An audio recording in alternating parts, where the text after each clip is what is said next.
You know, it's our Artsy Thursday, and you should definitely expect our book chart segment. And this morning, we have finance author and speaker Alex Iheanachor. He's here on the couch to discuss his new book, Money Sense. And he'll also be sharing essential tips on how to build a strong financial foundation. And so if you are looking for a financial expert, well, we have him here on the couch for some valuable advice for you. Good morning, Alex. How are you doing? Hi. Good morning. I'm great. Okay, so we don't exactly have the physical copy of the book, but we just bantered through, details on the book. And I know the book is about it's titled Financial Management for the 21st. So the title of the book is Money Sense, Okay. How to Organize Your Financial Life in the 21st Century. In the 21st century. Yes. There's been a lot of conversation around financial literacy, especially for women, because it feels like the men have, gotten it and the women are still, trying to catch on in terms of building, a financial future for themselves. So because I'm a woman, I'm just going to basically focus on, that, because I feel like we also need a lot of education when it comes to our finances. A lot of women in this age do not have financial independence.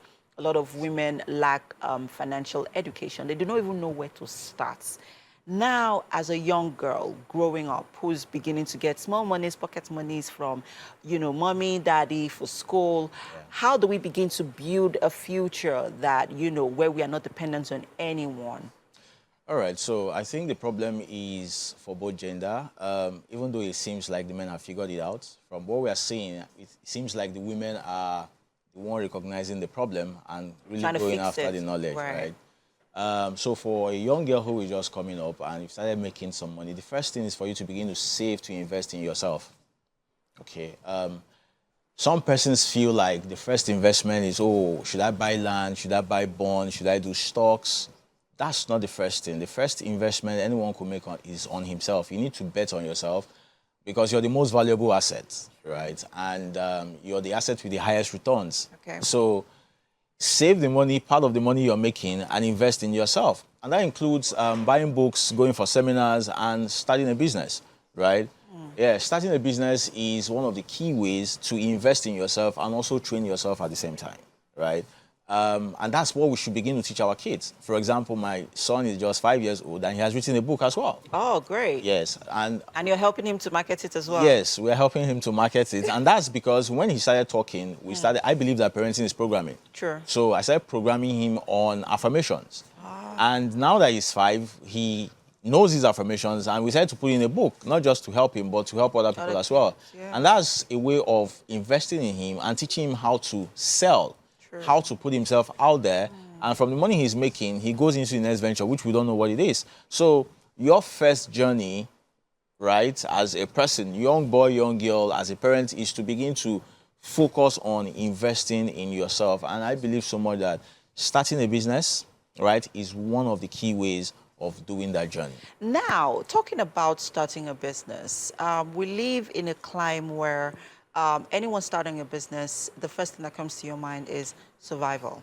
Yeah. There's so many things, so many skills that you need to attain, you need to learn to be able to, develop your business acumen and skills. There are rudiments to, growing your and building your business.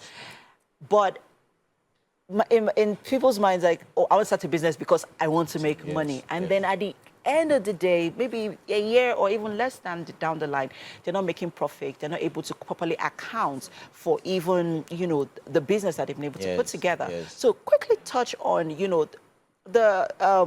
what would you advise in terms of what are the things to look out for when you want to start a business that would help you in the long run? All right, so sustaining that business. Yeah, like I said in the book, the 21st century is a very beautiful time to be alive. We are privileged. Yeah. Why? Because with the use of technology, you can actually do a whole lot. Research says that 21st century has produced more billionaires than all the other centuries combined. So that tells you that there's something. And what's powering that? Internet, right? And what I said in the book is that it's easy now to scale your ideas. It's easy to take your ideas to the marketplace globally, right? And it's also very easy for you to lose your ideas and lose your money. So what you should do is, as you're starting this thing, become interested. So first off, don't start a business trying to hustle.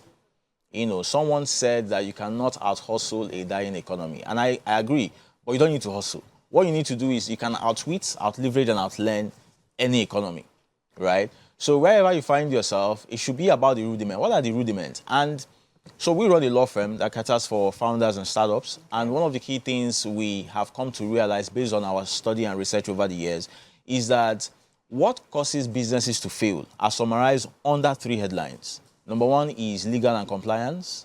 Number 2 is sales and marketing. Number 3 is finance, right? Check any business that has failed. The root of the problem will be summarized under one of these 3 umbrellas. So when you start a business, you need to do it right, right? Registering with CAC is one thing, but that's not all there is to the foundation of the structure of your business. Talk to a lawyer, a business lawyer, right, that will help you put the necessary structure and have the necessary conversation. Second thing is go neck deep into understanding sales and marketing.